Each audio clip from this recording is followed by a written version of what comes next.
necessário para nós entendermos e compreendermos. Não basta apenas ler a Bíblia,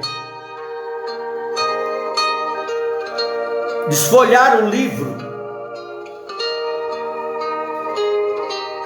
e ler letras por letra.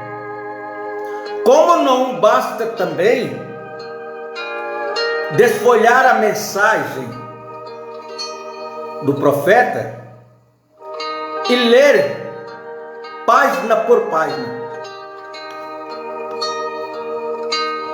Toda a vida nós fomos treinados, ensinados pelos nossos mentores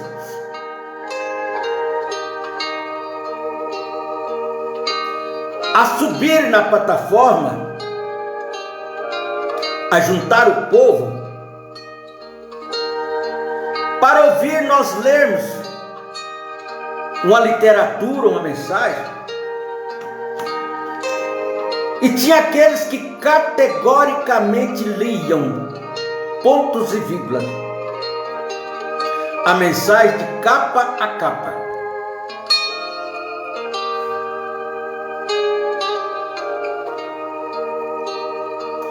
Mas as pessoas voltavam para casa depois de 2, 3 horas de leituras da mensagem. Voltavam para casa sem entender, sem saber o que estava ouvindo e o que estava lendo.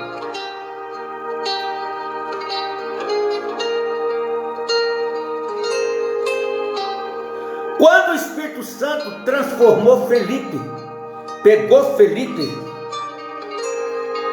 o arrebatou e o transportou até onde estava o eunuco, sentado na carroça.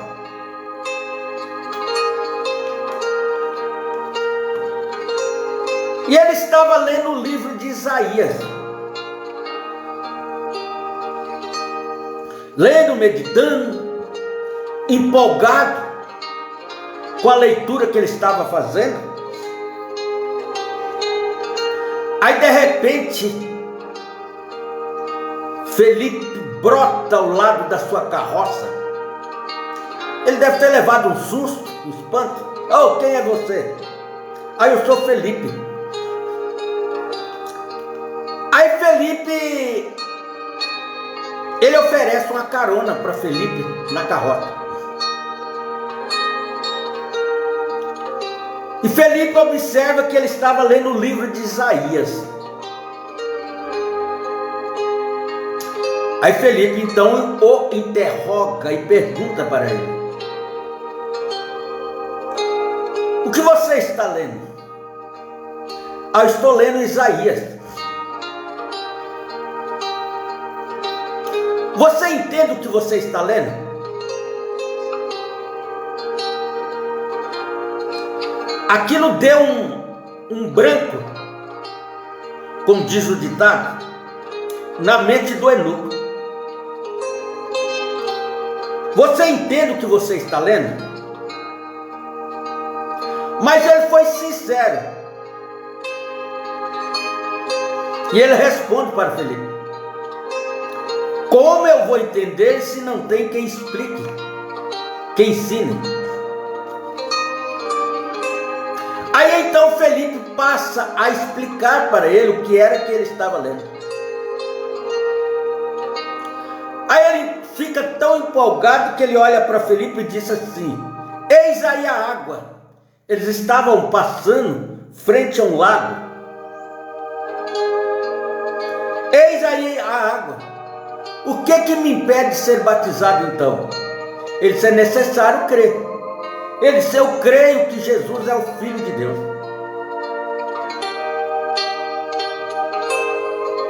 Aí Felipe desce as águas com o eunuco e o batiza. Mas foi a primeira e última vez que Felipe viu aquele homem. Nunca mais Felipe o viu. O Espírito Santo torna a arrebatar Felipe e leva Felipe embora.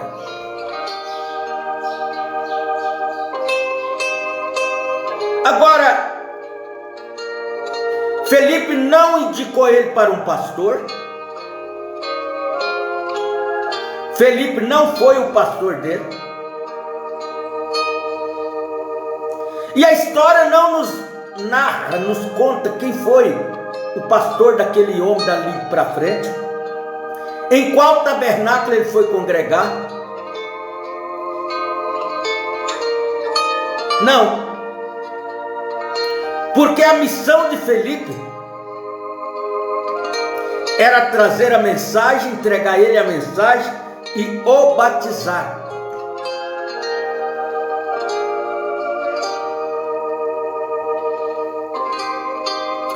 O último irmão que eu batizei, eu viajei 220 quilômetros para batizar esse irmão. Primeira vez que eu visitei, ele estava 2 anos acamado, prostrado em um sofá velho, com derrame. Alimentava, comia, fazia as suas necessidades fisiológicas, deitado naquele sofá. Não era evangélico, era um ateu, não cria na Bíblia, não cria em Jesus.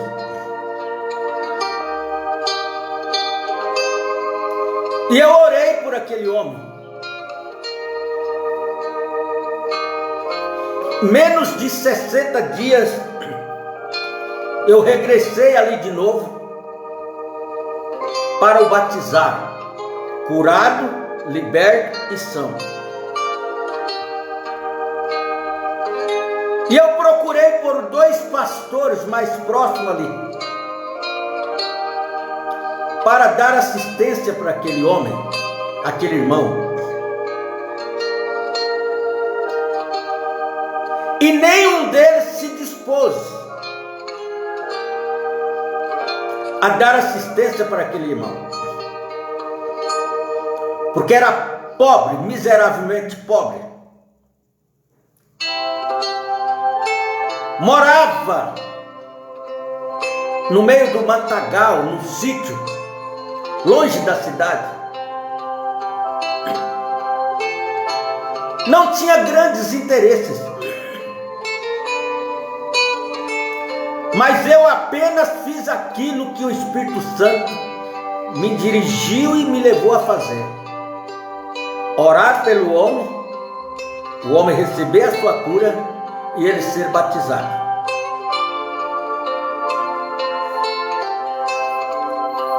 Agora, irmão Breno fala, se você não imagina o valor que é salvar uma alma.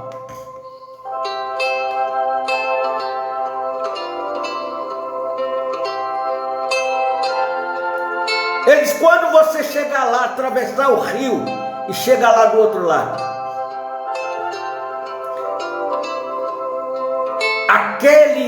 aquela pessoa, a estrela daquela pessoa vai estar brilhando na sua coroa.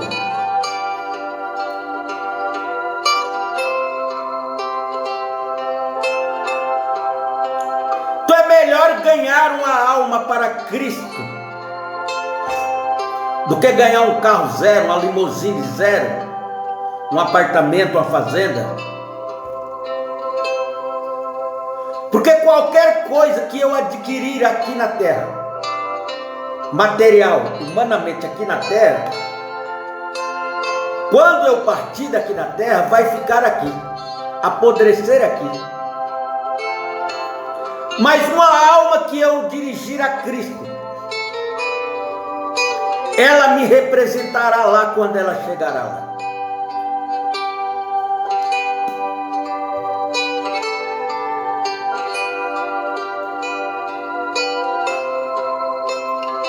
Aquele grande evangelista, um dos maiores evangelistas que essa terra conheceu, ele teve uma visão.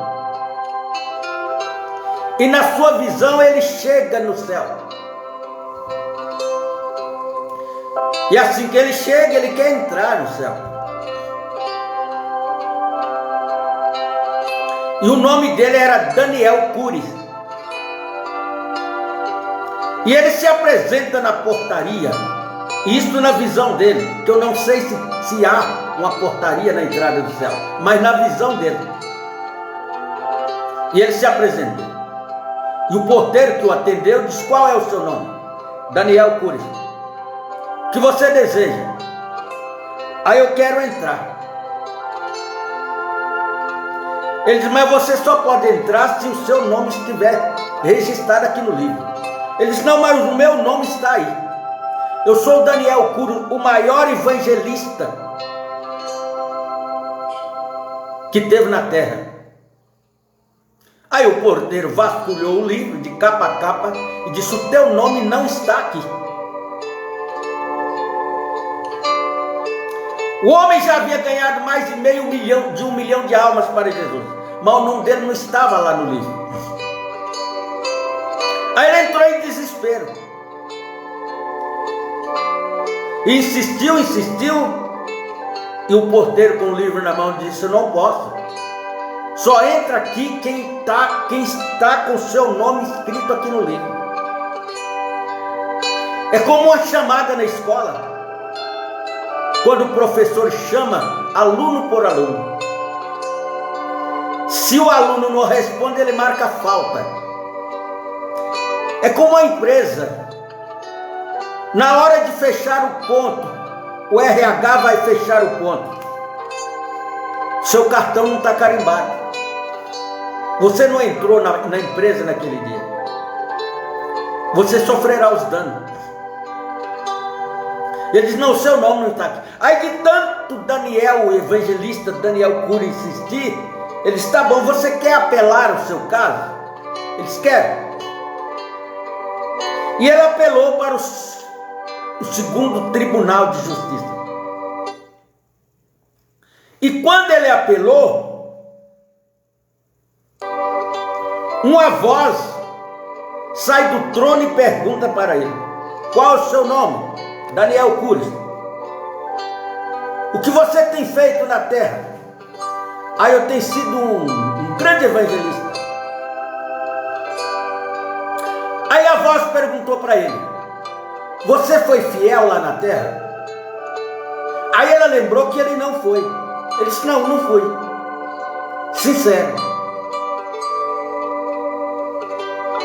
Você nunca subtraiu nada de ninguém? Você foi honesto? Você falou a verdade para as pessoas quando você teve oportunidade de falar? Aí ele foi diminuindo, porque diante dele estavam as perguntas de reprovação que reprovavam o seu ministério. Mas o homem tinha ganhado 1 milhão de almas. Mas ele não tinha conseguido ganhar a dele mesmo. Aí de repente ele ouve uma voz lá do fundo que diz: Pai, ele não foi fiel na terra. Ele não se importou com toda a verdade lá na terra. Não foi sincero. Ele defraudou. Ele enganou, ele mentiu. Mas enquanto ele teve fôlego de vida,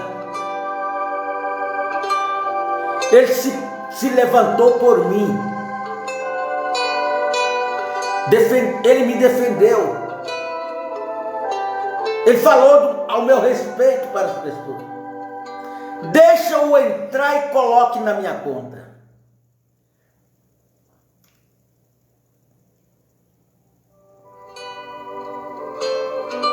E ninguém poderá fazer por mim, por você, por nós, nada. Ninguém. Nem o pastor, nem o bispo, nem o missionário, nem o papa, nem o governador, nem o presidente, ninguém. É você e Deus, Deus e você. E o profeta continua: uma imagem aeronave 7 vezes ao redor eu já vi, eu já voei por esta coisa ali.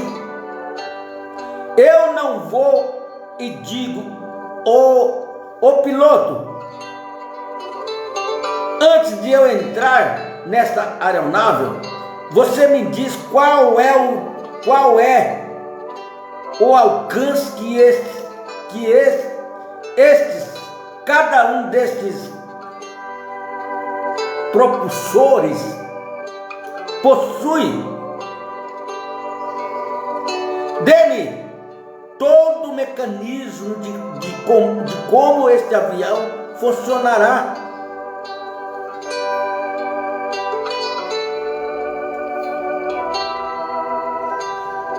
Você não vai fazer isso. Você apenas apresenta o seu bilhete para a aeromoça.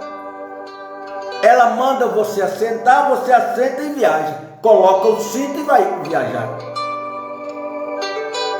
Não é responsabilidade sua perguntar quantos 1000 quilômetros aquela aeronave faz por hora, que hora ela vai chegar lá onde você vai. Não. A responsabilidade sua é pegar o seu bilhete, entrar naquele avião, sentar no seu assento e confiar.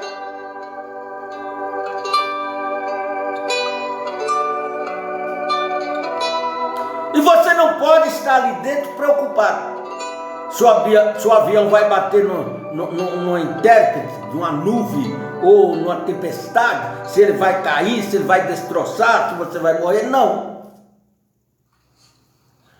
Porque se você ficar preocupado, você não viaja. Você só tem que ter certeza de uma coisa: o bilhete está na sua mão? Você tem a reserva para embarcar naquele voo?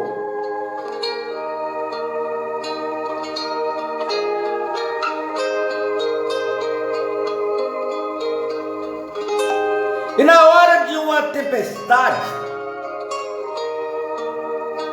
o que ele fará?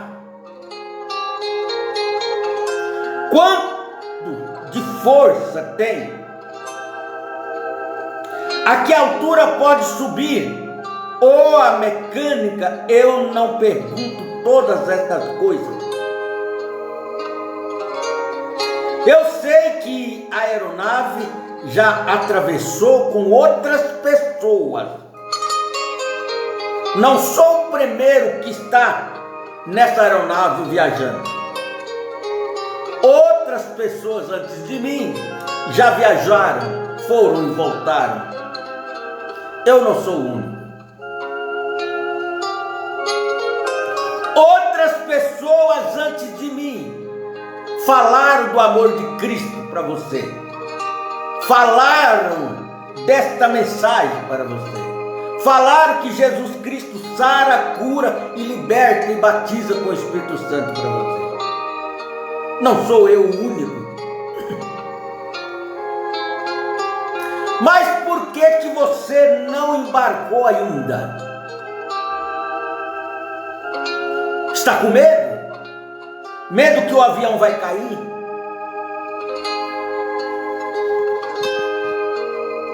E que você não vai sobreviver? Que você não vai voltar mais para a terra, ver a esposa, o filho, o pai, a mãe, o amigo?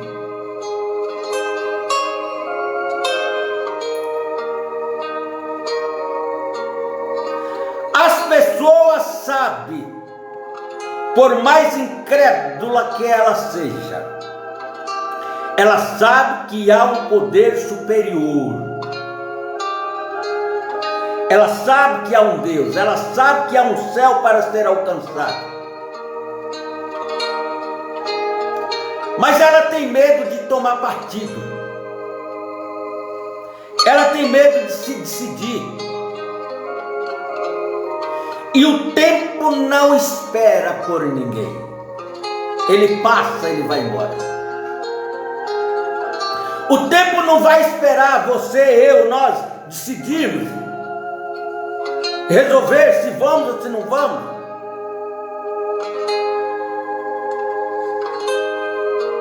O tempo passa.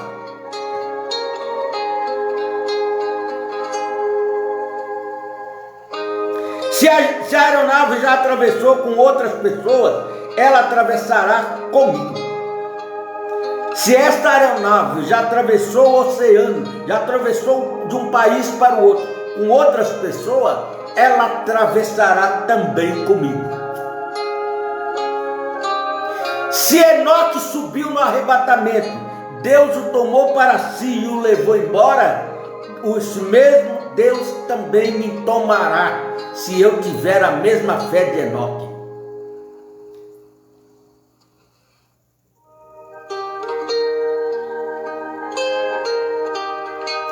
Mas se um dia houve um dilúvio e destruiu a terra, a humanidade, mas poupou Noé com a sua família,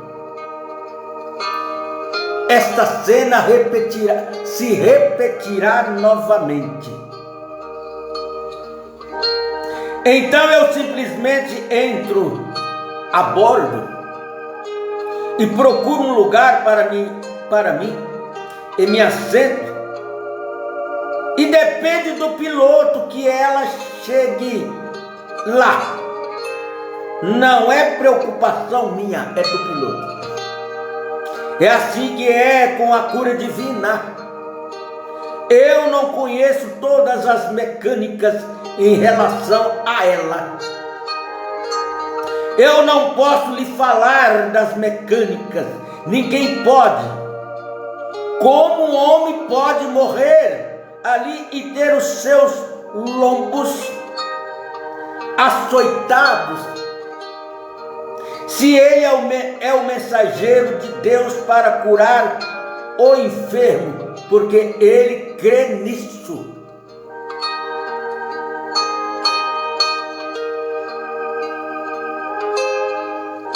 Mas se eu não prego um evangelho que cura o enfermo, que liberta o oprimido, que dá vida ao doente,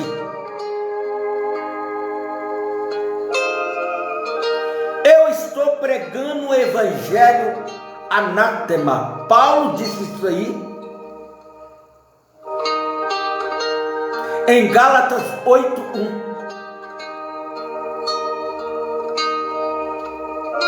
O evangelho dos apóstolos, o evangelho de Paulo, não só advertia as pessoas, e às vezes nós pensamos só em advertência.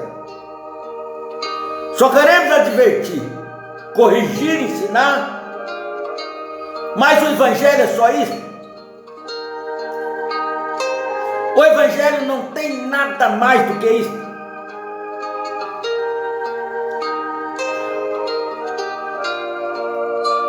A mensagem do profeta de Deus para esta era é só subir na plataforma, no púlpito e ler a mensagem?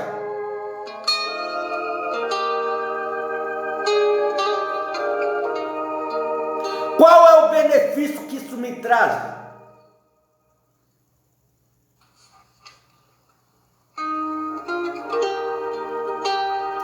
Qual é o benefício da mensagem, do discurso, da pregação que eu estou ouvindo? Qual é o benefício que ela me traz? Apenas um contador de história? Apenas reunirmos e nos assentarmos em um lugar para ouvir historinha do irmão Brana? Do que o irmão Brana ressuscitou a gambá, que o irmão Brana ressuscitou o peixinho, que o irmão Brana converteu os filhos da irmã Hatmus. No fim você tem um aglomerado de historinhas do irmão Brana, muito bonitas, muito lindas. Mas e eu e você? Lá foi o irmão Brana, mas e eu e você? O que nós faremos hoje? O que estamos fazendo hoje?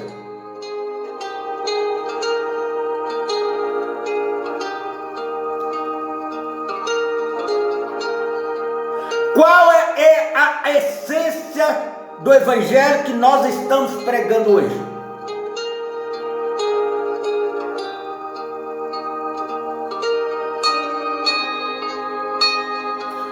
Foi um dos quesitos que Jesus exigiu dos apóstolos e dos discípulos. Foi: curai os enfermos, libertai os oprimidos.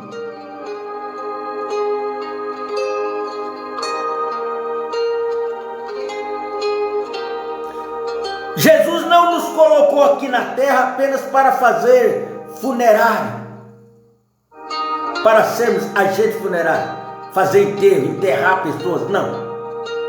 Ele nos colocou aqui para tirar pessoas dos hospitais, da cadeia, do crime, do roubo, da prostituição, do medo.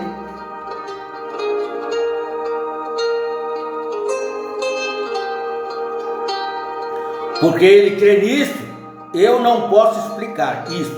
Eu não conheço as mecânicas. Eu apenas seguro na promessa e aceito e digo: Senhor, é assim. Isto está determinado. Vocês não crêem nisso, irmãos? Vocês não creem nisso, irmãos? Claro, apenas aceite isso nas bases que Deus o disse. Esse é o homem para quem estamos construindo uma plataforma.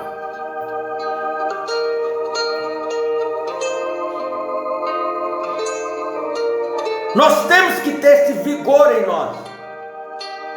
Ou estaremos apenas enchendo bexiga de aniversário. Deus os abençoe em nome do Senhor Jesus Cristo. Até a nossa próxima programação, permitido o Senhor.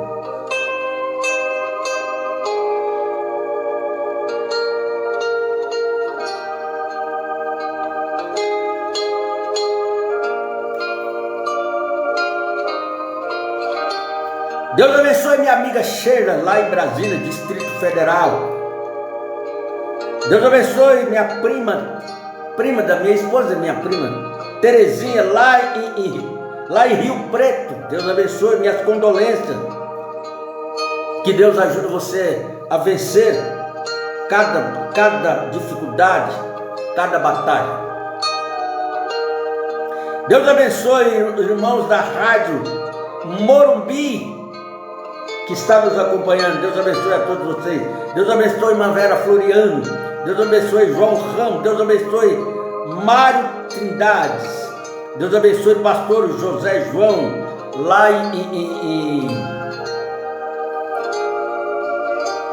Londres. Está longe, não? Deus abençoe a todos vocês. Até a nossa próxima programação. Deus abençoe o pastor Luiz Carlos, lá no Rio de Janeiro. Deus abençoe Manuel Almeida. Deus abençoe a todos vocês, em nome do Senhor Jesus Cristo. Shalom a todos.